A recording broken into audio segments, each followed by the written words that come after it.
Welcome to EnRich Relationships, a podcast designed to help leaders improve their personal and professional relationships from a father and son team. We each bring executive corporate experience in both public and private companies, as well as personal experience as brothers, fathers, and sons. I'm Dax Rich. And I'm Larry Rich, and together we discuss different leadership skills and concepts that will help you at work and at home.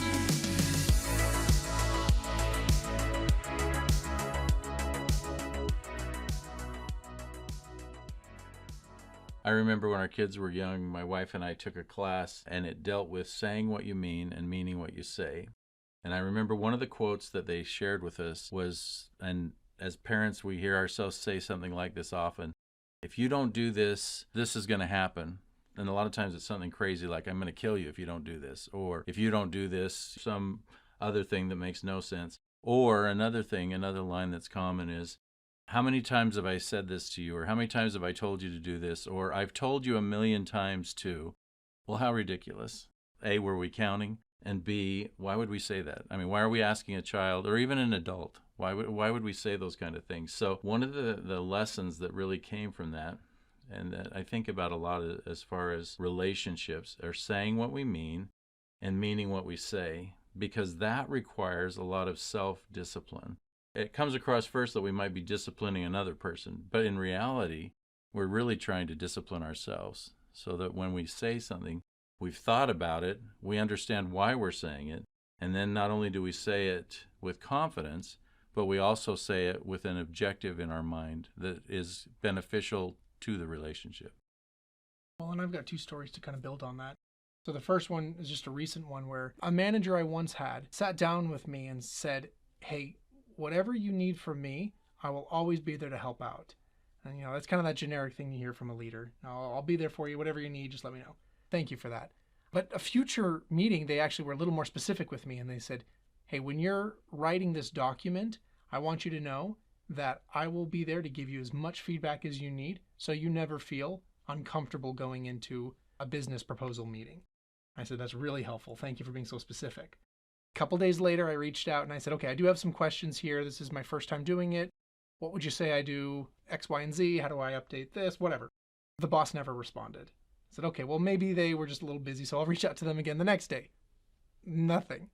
I called them and I said, okay, I'm not hearing anything from you. The meeting for this or the proposal is tomorrow. I really want to make sure this shines. So can you please give me some feedback? They said, yeah, okay, I'll look at it and I'll let you know. 10 minutes later, they called me and they said, nothing to change. It looks great. It's wonderful. Okay, I'll trust you.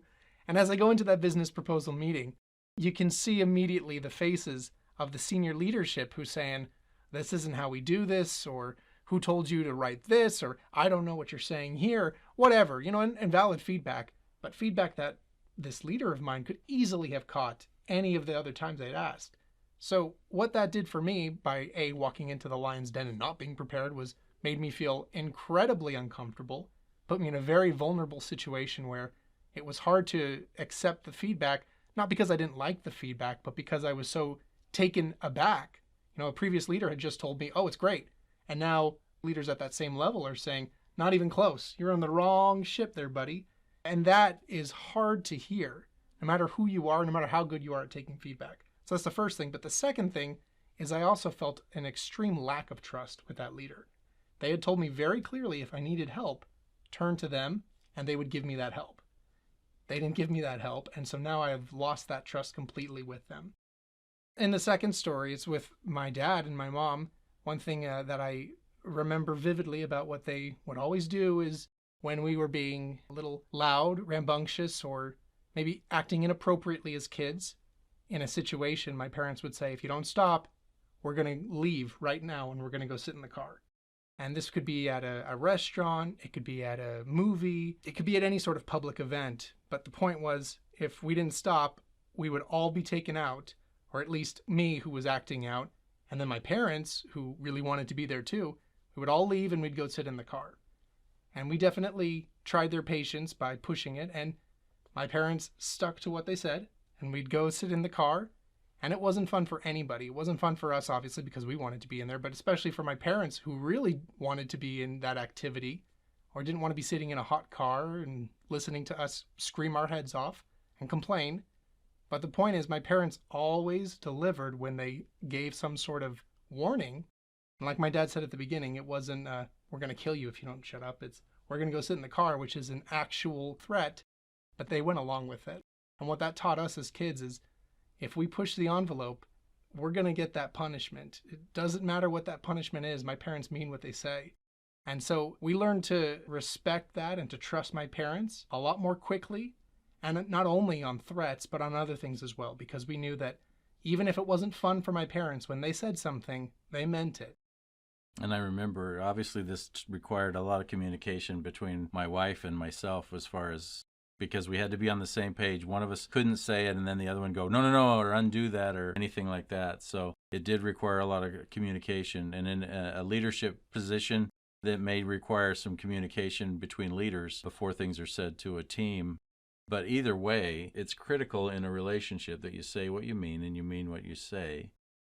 Another example with that, I remember when the kids were little that we were driving home, and I don't remember who was getting kind of crazy and loud, but and we were close to home. They were young, but we were close to our house, and it was like, if you don't quit making noise or getting, hitting or whatever was going on, then you're going to have to walk home. Yep, I remember that. And we were, like I say, we were fairly close to home. It was probably only a couple of houses away from our house. But they were little, and the fighting or whatever it was continued. And I remember we got the kid, I can't remember if it was one or two or how many of our kids got out of the car, and we're like, okay, now you got to walk home.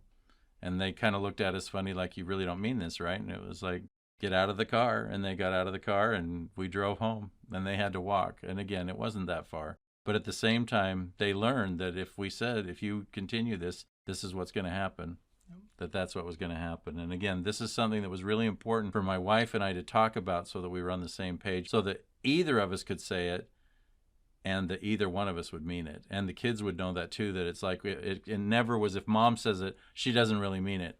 But if dad says it, he really does mean it. It was if mom or dad say it, they mean it. Well, and I was typically the one who was walking on the side. I remember that. I don't remember who, but yes, I remember there was a few walks that happened. Good exercise. But to your point, I love that you say that it's also something that you and your spouse or your significant other really need to be on the same page about. When we enrich relationships, we're focusing on building that trust.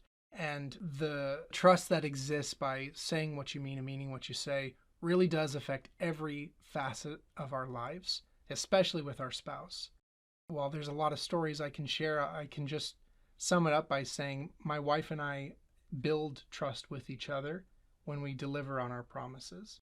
It can be even something as small as we plan a date, or I say, hey, I want to take you on a date this Friday, and not forgetting to take her on a date that Friday. Small things, but those are the things that build the trust. And we could even describe it as putting a deposit into the trust bank by saying, I'm going to deliver when I promise something. When we deliver on that, when we act on it, that's when we build trust, and that's when our relationship really improves. Even if it's already in a good spot, just acting on what we're saying will always build that trust. So I think it's safe to say we can enrich our relationship by saying what we mean and meaning what we say. Absolutely. Thank you for tuning into today's episode, and be sure to check out our other episodes where we explore additional ways to enrich your relationships at work and with your family. Before you take off, we invite you to subscribe and share what you liked from this episode with friends, colleagues, and family. Take a moment and share feedback and suggestions with us directly at enrichrelationshipspodcast@gmail.com. Lasting change comes from enriching your relationships both at work and at home.